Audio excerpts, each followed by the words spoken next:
ওগো আমার ভাইয়েরা, মিজানুর রহমান আজহারি পেকুয়া কক্সবাজারে প্রোগ্রাম করেছে, লাখো লাখো জনতার ঢল, তবে মাঠে জায়গা হয়েছে। আবার আমাদের যশোরে এসেছে ডক্টর মিজানুর রহমান আজহারি, লাখো লাখো জনতার ঢল, 20 লাখ 25 লাখ মানুষ, আমাদের জায়গা সংকুলান হয়েছে। আল্লামা দেলোয়ার হুসাইন সাইদি রাহিমাহুল্লাহ যদি থাকতেন, এই বাংলাদেশে এমন কোনো মাঠ নাই যেই মাঠে আল্লামা সাইদির জনপ্রিয়তার জনগণের জায়গা দেয়া যেত। ঠিক না বেঠে? এই মানুষটাকে পর্যন্ত কারাগারে রাখা হলো, শহীদ করা হলো। ওগো আমার ভাইয়েরা, আর পরিমণি যখন কারাগারে গেল, বের হলো, হাতে নাই হাত কড়া, পায়ে নাই ডান্ডা বেড়ি, বরং হাতের মধ্যে মেহেদির রং কত সুন্দর করে লিখে নিয়ে জেলখানা থেকে বের হইল। কেন, জেলখানায় কি মেহেদির কসমেটিক্সের দোকান আছে নাকি? কতক্ষণ আছে নাকি? ওদের জন্য আছে, আর মুসলমানদের জন্য নির্যাতন নিষ্পাষণ। তবে মুসলমান যারা আত্মসমর্পণকারী, তারা বলেছে, কি বলেছে? ইন্না সলাতি ওয়া নুসুকি ওয়া মাহইয়ায়া ওয়া মামাতি লিল্লাহি রাব্বিল, কথা কয় না, ইন্না সলাতি ওয়া নুসুকি ওয়া মাহইয়ায়া ওয়া মামাতি লিল্লাহি রাব্বিল আলামিন। আমার আল্লাহ বললেন বলো, কুল, প্রথমেই কুল বলেছেন বলো, বিশ্ব নবীর মাধ্যমে জানিয়ে দিলেন, ওগো আমার বান্দারা, ওগো আমার বান্দারা, তোমরা বলো, নিশ্চয় আমার সালাত, আমার কুরবানি, আমার জীবন, আমার মরণ সব বিশ্ব প্রতিপালক আল্লাহর জন্যে। কার জন্যে? তাহলে প্রশ্ন হলো, ডাক্তার শফিকুর রহমান সাহেব বলেছেন মাহফিলে রাজনীতির আলাপ না করতে, এটা কি তিনি ঠিক বলেছেন? ওই যে কবিতার কথা বলছিলাম, স্যার বললেন কবিতা লিখে আনবা, কবিতা লিখেছে, চোখের জল উঠিয়াছে কপালে। কোথায় উঠেছে? কোথায় উঠেছে? চোখের জল কপালে ওঠে। স্যার বলতিস তোর কবিতা হয়নি। ক্যা? চোখের জল কখনো কপালে ওঠে না, তাই কবিতা হয়নি না। পরের লাইন শোনেন কি? পা দুটো বাঁধা ছিল কদমের ডালে। পা দুটো যদি কদমের ডালে বাঁধা থাকে, তাহলে চোখের জল কনে আসে? অসতালি হয়ে গেছে। পরের লাইন না শুনে লাভ দিলেন, না এটা করা যাবে না, পরের লাইন আগে শুনতে হবে। এই জন্যে ডাক্তার শফিকুর রহমান সাহেব উনি বলেছেন, ওয়াজের ময়দানে রাজনীতি হবে মিনিমাম মিনিমাম মিনিমাম, ম্যাক্সিমাম নয়, মিনিমাম, এবং যেটা প্রাসঙ্গিক সেটা অবশ্যই আসতে হবে।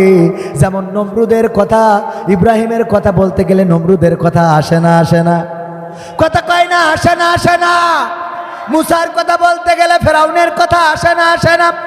কাবার কথা বলতে গেলে আব্রাহার কথা আসে না? আসে না? আল্লাহর নবীর কথা বলতে গেলে আবু জাহেলের কথা আসে না? আসে না? তেমনি ভাবে এই জামানায় যারা কোরআনের খাদেম, তাদের কথা বলতে গেলে কিছু আল্লাহর ওলিদের কথা আসতে পারে না? পারে না? সুতরাং প্রাসঙ্গিক যেগুলো, সেগুলো বলতে পারবেন। আমি বলেছি, দেখেন কোরআনে সূরা সফের 2 এবং 3 নম্বর আয়াত আল্লাহ বলছেন, ইয়া আইয়ুহাল্লাযীনা আমানু লিমা তাকুলুনা মা লা তাফআলুন, ইয়া আইয়ুহাল্লাযীনা আমানু লিমা তাকুলুনা মা লা তাফআলুন। 3 নম্বর আয়াতে বলছেন, কাবুরা মাকতান ইনদাল্লাহি আন তাকুলু মা লা তাফআলুন। আল্লাহ বলছেন যে শোনো ইমানদারেরা, যারা বিশ্বাস স্থাপন করেছো, শোনো একটুখানি, আরেকটু সময় থাকা যাবে না? আরেকটু সময় বাবাজি, মুতু ধরেছে শোনা, হ্যাঁ অনেকক্ষণ বসে তো, হ্যাঁ একটু হালকা করে আসে। আল্লাহ কবুল করুন, বলেন আমিন। আরেকটু সময় কি থাকা যাবে? মা বোনদের 2টা ওয়াজ, ওই যে বলেছিলাম জাহান্নামে যাওয়ার কারণ কয়টা, এটা সবাই জানার দরকার আছে না নাই? এটা জানতে হবে এই জন্য, কারণ আপনি যদি আপনার স্ত্রীকে জানাইতে ব্যর্থ হন, তাইলে আপনার স্ত্রী আপনার সাথে এই আচরণগুলো করবে। যদি আপনার প্রেমিকাকে জানাইতে ব্যর্থ হন, তাহলে বিয়ের পরে কিন্তু খবর আছে, খেলা হবে। হ্যাঁ, লাইলাতুল ফেব্রুয়ারিতে বিপদ আছে না নাই? আজকালকের ছেলেরা বই নিয়ে আর বসে না, ও বাবা গুগলে সার্চ করিয়া পড়ি। ওরে কালের মেয়েরা কোরআন হাদিস ধরে না, আমার কুষ্টিয়ার মা বোনেরা এই কোরআন পড়ে না, ও আল্লাহ টিকটকে ভিডিও ওরা করে। ঠিক না বেঠে? আজকালকের ছেলেরা বই নিয়ে আর বসে না, ও বাবা গুগলে সার্চ করিয়া পড়ি। আগের সময় প্রেম করিলে বলতো লোকে পাইছ কি, এখন বলে সব করিয়া বাবু তুমি খাইছ কি। বাবু তুমি কি খাইয়াছ? না, ও ফিডার খাবো। বুড়ো দাঁড়িয়েই গেছে। বাবু তুমি কি খাইয়াছ? শরীরের যত্ন নিয়ে টেক কেয়ার বাবু। আরে আমার কইলজের টুকরা শয়তান। আবার স্বামীর সাথে ভালো করে কথা বলে না, এমন আছে না নাই? স্বামীর সাথে ভালো করে কথা বলে না, খালি আঙাজের পর এই তোমার না কইছি এত কথা বলবা না, এত কথা কাউকে। আজ এখন বাবু ফোন দেয়, হ্যাঁ ফোন কর, আচ্ছা হ্যাঁ হ্যাঁ বলটু ভাই, ও বাবা কতদিন পরে ফোন দিলেন আপনি, আজকে আপনার দেখে খুব ভালো লাগছে। এই এই এই কুর্তা কাটিং কোথা থেকে দিয়েছেন? কুষ্টিয়া থেকে। হ্যাঁ খুব ভালো লাগছে কুর্তা কাটিং। আপনি যখন হাসেন তখন গাঞ্জা খাওয়া দাঁতগুলো খুব ভালো লাগে আমার। শয়তান কোথাকার। আর নিজের স্বামী সারাদিন আঙাজের পরে বিদেশে থাকে, একটু মন ভালো করার জন্য সারাদিন কাজ করে, একটু বোর কাছে ফোন দেয় যে একটু বোর সাথে একটু মিষ্টি মিষ্টি কথা বলি, হ্যালো ময়না কেমন আছো? এই এত ফোন দিতে হয় কেন তোমার? হ্যাঁ এত ফোন দেখো ময়না কাজ করে, ময়না সত্যি বলছেন না মিথ্যা? আপনি বলেন, আপনি যদি বলেন মিথ্যা তাহলে আমি ওয়াজ ছেড়ে দেবো। আর বল্টুর সাথে হ্যাঁ বল্টু, আরে পরাণের পরা। আবার মা বোনেরা বলবে হুজুর খালি আমরা খারাপ, সামনে যারা আছে উরা কি কথা কয় না। বউর সাথে আরে বাবা, বউ যদি রাগ করি চলে যায় বাড়িতে, ওই দিন ওরে খুশি। বিলকিস আজ কথা হবে তোমার সাথে। হ্যাঁ বউ গেছে কোন বাপের বাড়ি। শয়তান, বিলকিসের সাথে কথা তোর বউ থুয়ে।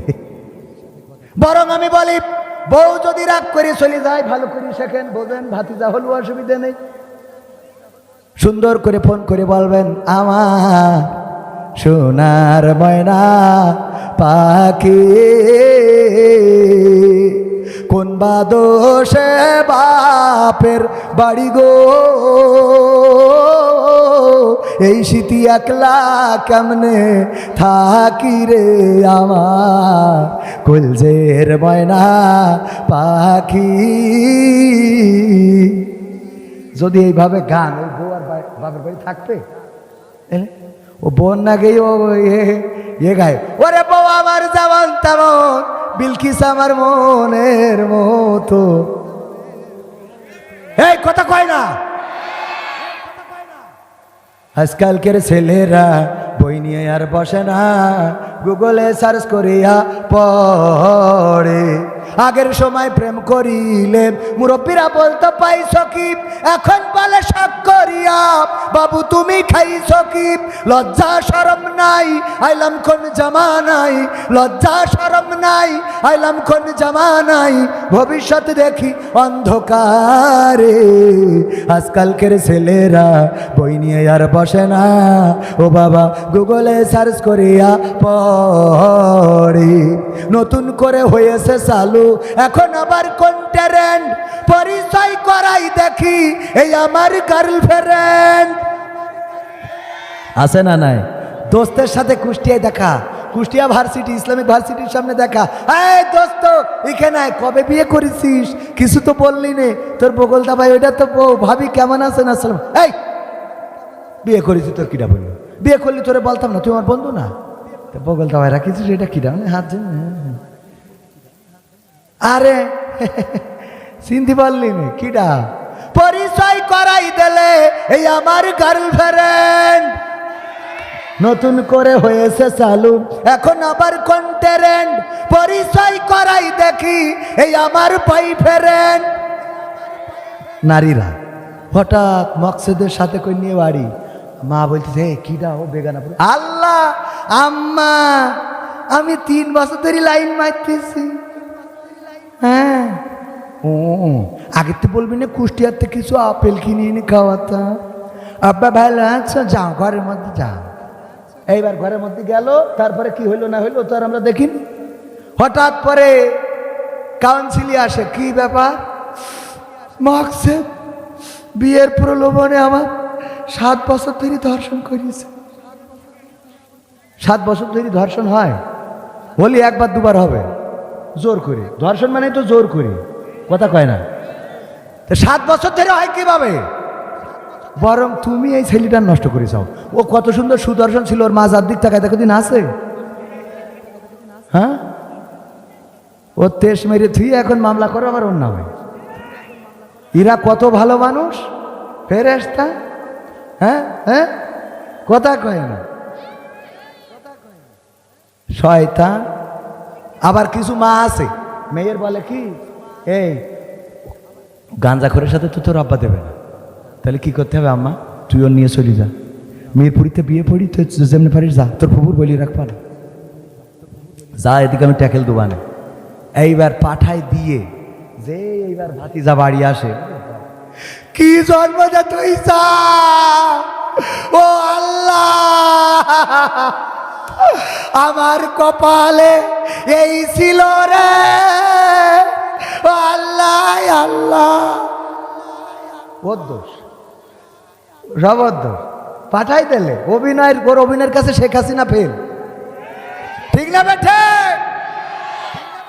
শয়তান কোথাকার এইগুলো করবে। আর জামানাও কোথায় যেয়ে ঠেকেছে। আগে যখন এই স্যার যখন বিয়ে করেছে, তখন স্যারের দাদা গেছে, চাচা গেছে, মুরব্বীরা গেছে, মেয়ে দেখছে, তাই না? যে জিজ্ঞেস করিস, ওগো মা তুমি কি কোরআন পড়তে পারো? মা পারি। তুমি তাহলে একটু পড়ে শোনাও দিন 2 লাইন। হ্যাঁ 2 লাইন শোনাও। ওগো মা আয়াতুল কুরসি হবে? হ্যাঁ হবে। একটু পড়ো তো সূরা হাসরের শেষে 3 আয়াত কি মুখস্থ আছে? আছে। দোয়া কুনুত? হ্যাঁ আছে। আত্তাহিয়াত আছে। কালেমায়ে শাহাদাত আছে। সব একটু শোনাও তো। এইগুলো শুনে যদি পেরিয়েছে, তখন বলেছে যাক সিয়ারা ফ্যাক্ট না, আলহামদুলিল্লাহ আল্লাহওয়ালা আছে, নামাজি আছে, অসুবিধা নেই, এটা ভালো মানুষ। ওই যে আগের সময় ডায়ালগ ছিল, নদীর পানি ঘোলা ভালো, জাতের মেয়ে কালো ভালো, ঠিক কিনা? তো নদীর পানি ঘোলা ভালো, জাতের মেয়ে কালো ভালো। তখন চিন্তা করতো জাতের মেয়ে যে কোরআন পড়ে, হাদিস পড়ে, নামাজ পড়ে, রোজা রাখে, তাহাজ্জুদ পড়ে, এরম একটা আল্লাহওয়ালা নিয়ে যায়। এইগুলো দেখে শুনে নিয়ে আসা হয়তো। আর এখন মুরব্বীদের কোনো চান্স নেই। এখন বিয়ে করবে ইয়াং পুলাপান, RS1 নাকি RS5 নাকি R15, তারপরে FZ, এইগুলোই গিয়ার মারতে মারতে এই যেয়ে মেয়ের বাড়ি উঠবে। উঠেতে এবার দোস্ত বলে, দোস্ত তুই জিজ্ঞেস কর তোর ভাবি। দোস্ত জিজ্ঞেস করে, ভাবি টিকটকে ফলোয়ার্স কত?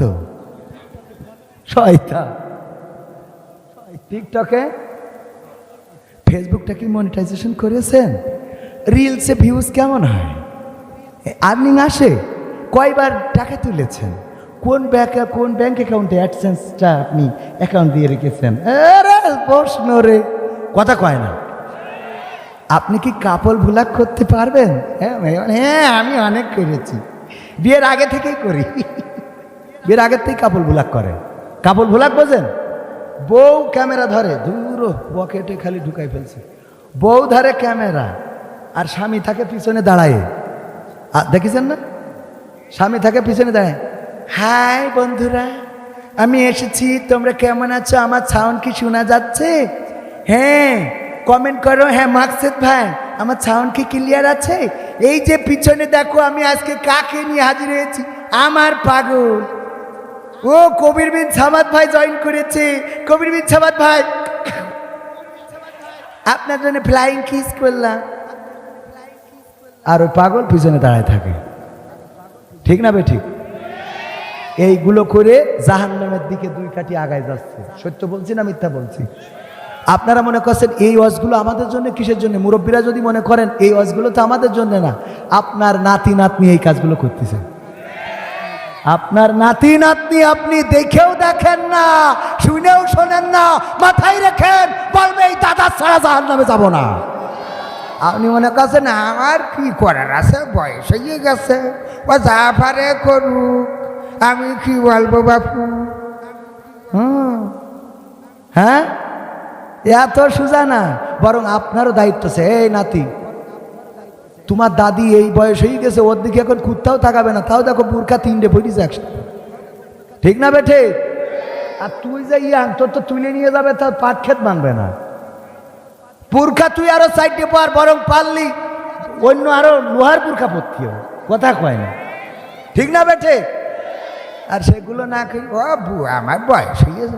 এই আপনার নাতি দেখলাম ওখানে কার সাথে, ও বাপু এখন বয়সের দোষ, ও করে করুক, আমার কি, তোমার কি কবরে যাও বুঝবো, কথা কয় না। এইগুলো আদর্শবান তৈরি করার দায়িত্ব কাদের? আমি তো মাহফিল শুরু করিনি, পবিত্র কোরআনের সূরা তহার 55 নম্বর আয়াত পড়েছিলাম, মনে আছে আপনাদের? মনে আছে? আর আজকে তো কোনো বিপ্লবী গানই গাইনি, এখনো শেখ হাসিনা চলে গেল, ওটা গাওয়া হলো না, ওবায়দুল কাদের কাকারটা গাওয়া হলো না। আল্লাহ, কত গান! এই যে 100টারও বেশি গান এই বইয়ের মধ্যে রয়েছে, এসব গাওয়া লাগবে না? গাওয়া লাগবে না?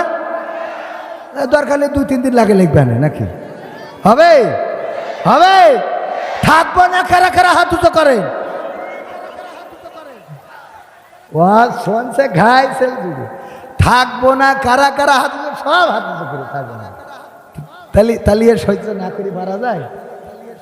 আল্লাহ বললেন, ওয়াইদা কুরিয়াল কুরআনু ফাসতামিউ লাহু ওয়া আনসিতু লাআল্লাকুম তুরহামুন। যখন তোমাদের সামনে কোরআন তেলাওয়াত করা হয়, কোরআন থেকে পড়া হয়, তখন তোমরা চুপ থেকে হৃদয়ের কান দিয়ে শুনবে, যাতে করে তোমাদের উপরে আল্লাহর রহমত বর্ষণ হতে পারে। বলেন সুবহানাল্লাহ। তাহলে চুপ থেকে কি করতে হবে? হৃদয়ের কান দিয়ে শুনতে হবে। হুটহাট করে খালি হাত উঁচু করলে হবে না, হাত উঁচু করার সময় বুঝে শুনে করতে হবে, ঠিক না বে ঠিক? ঠিক না বে ঠিক?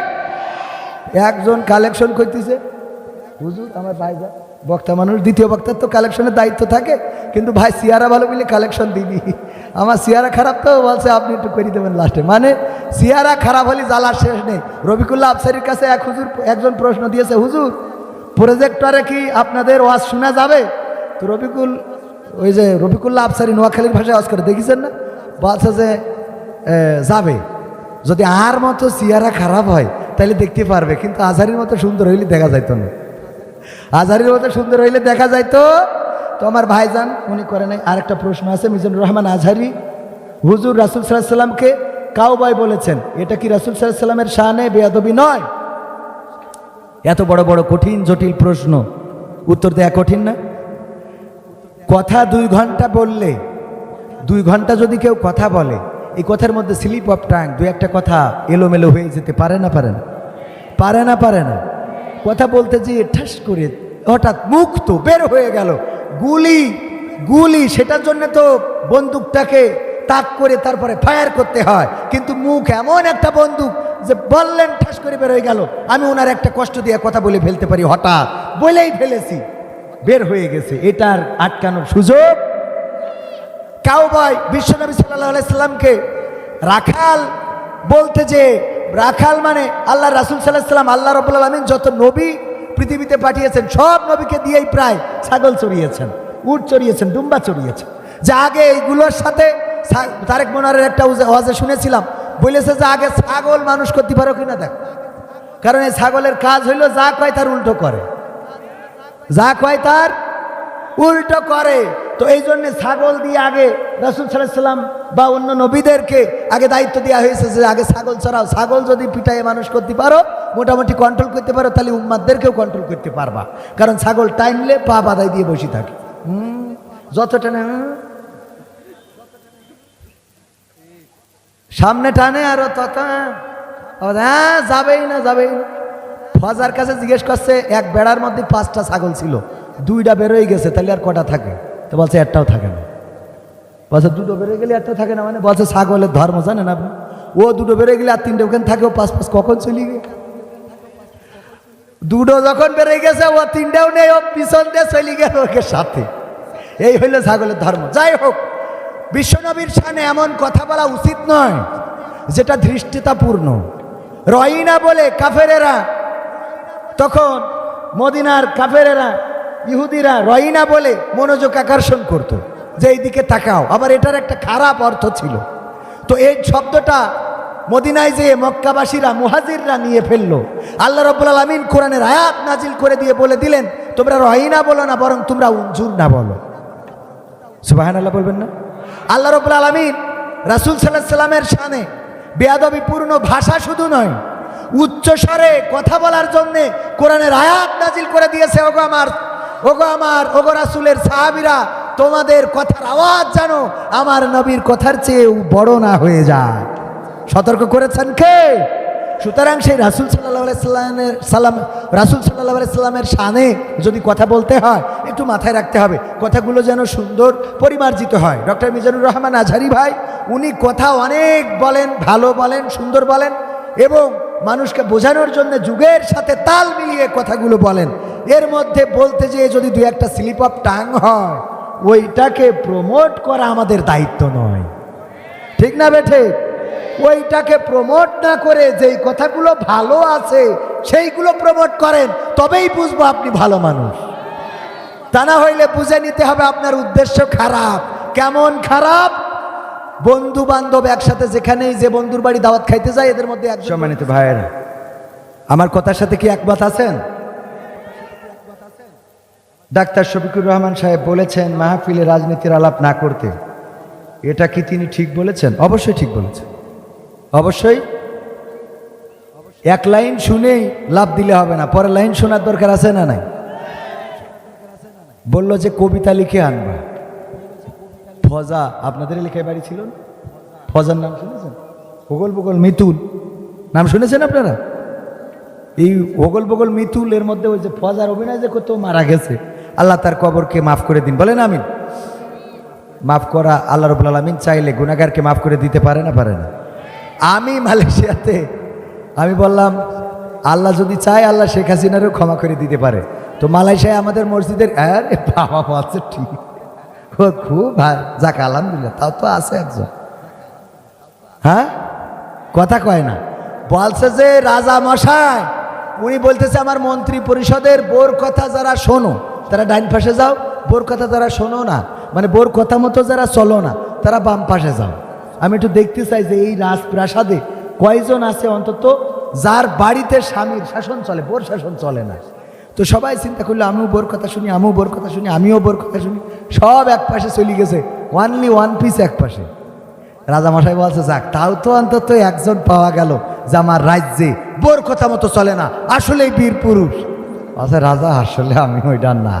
কেন? তো বলছে আমার বউ বলিছে যে এই পাশে লোক বেশি দাঁড়াবে, ওই পাশে মোট তুমি দাঁড়াবে না। তার মানে এই আমলের পরে আছে, ঠিক না বেটে? তো যাক, দুই একটা তো থাকতে অবশ্যই থাকতে হবে, দলমত নির্বিশেষে সবাই এই দেশে, সবার এই দেশে গণতান্ত্রিক দেশে রাজনীতি করার অধিকার আছে না নাই? রাজনীতি করার অধিকার আছে, অপরাজনীতি করা যাবে না, রাজনীতির নামে খুন করা যাবে না, রাজনীতির নামে গুম করা যাবে না, রাজনীতির নামে আলেমের হাতে হাত করা, আলেমের পায়ে ডান্ডা বাড়ি আর পরিমণির হাতে মেহেদির রং রাখা যাবে না। রাজনীতি যদি করতে হয় সৎ এবং স্বচ্ছভাবে রাজনীতি করার জন্য স্বাগতম।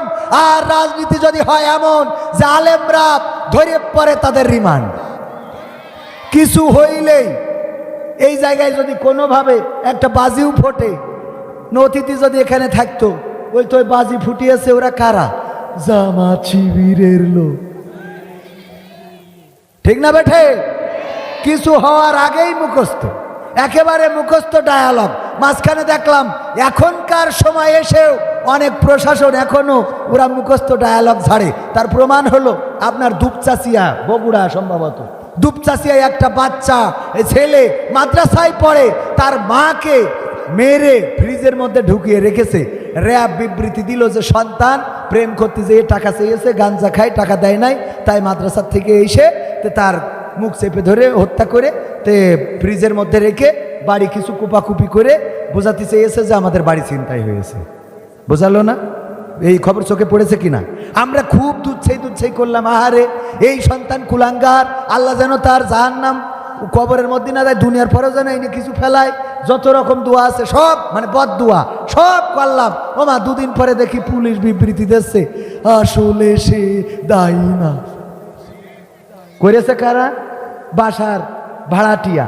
সাথে কাজের লোক, তারা এই কাজটা করেছে। দেখেন, র্যাব মুখস্থ কথা, আগে তদন্ত করি তারপরে একটা কথা কর নাকি? কথা আপনি আমার কথার সাথে ঠিক আছেন কিনা? হ্যাঁ ভাই ঠিক আছে, আলহামদুলিল্লাহ। তাইলে কথা ঠিক, ঠিক না?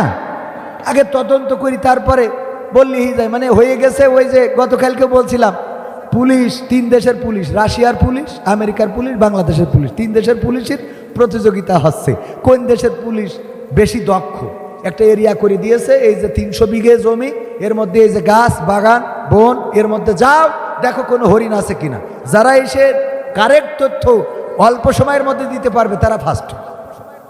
আমেরিকার পুলিশ 1 ঘন্টার মধ্যে এসে বলে এই বাগানের মধ্যে কোনো হরিণ নেই। রাশিয়ার পুলিশ 3 ঘন্টা পরে এসে কয় এই বাগানের মধ্যে কোনো হরিণ। বাংলাদেশের পুলিশ এসেছে 3 দিন পরে। কয়দিন পরে? সাথে করে একটা ছাগল ধরে নিয়ে এসেছে। বলছে যে কি ব্যাপার? তা বলছে স্যার, যে বাগানের মধ্যে পাঠাইছেন এই বাগানে তো কোনো হরিণ নেই। তো হরিণ নেই এটা তো আমেরিকার পুলিশ 1 ঘন্টায় বুঝেছে, রাশিয়ার পুলিশ 3 ঘন্টায়। তোরা 3 দিন পরে আসলি কেন? বলছে আসলাম কেন, এটা শুনবেন না কি? আসলাম এই জন্যে, এই 3 দিন ধরে গবেষণা করলাম যে হরিণ তো নেই, কি করা যায়। গবেষণা করি করি করি করি হঠাৎ আল্লাহর কি রহমত, দেখি সামনে দিয়ে একটা ছাগল দৌড়ে যাচ্ছে। ও ধরে নিয়ে আইছে। কেন? বলছে এর রিমান্ডে দেন 15 দিন, ও নিজেই বলবেন আমি হরিণ। কথা কি বোঝা গেছে? তার মানে এই দেশে কিছু হোক আর না হোক, কিছু ঘটুক আর না ঘটুক, আমার আল্লাহওয়ালা ওই পুলিশগুলো ছিল যে কোনো অসুবিধা নাই, ঘটনাটা খুঁজে বের করার আগে এই এলাকায় জামাত বিএনপির নেতা কিডা তার নামে আগে মামলা, তারা ধরো তারপরে রিমান্ডে দাও।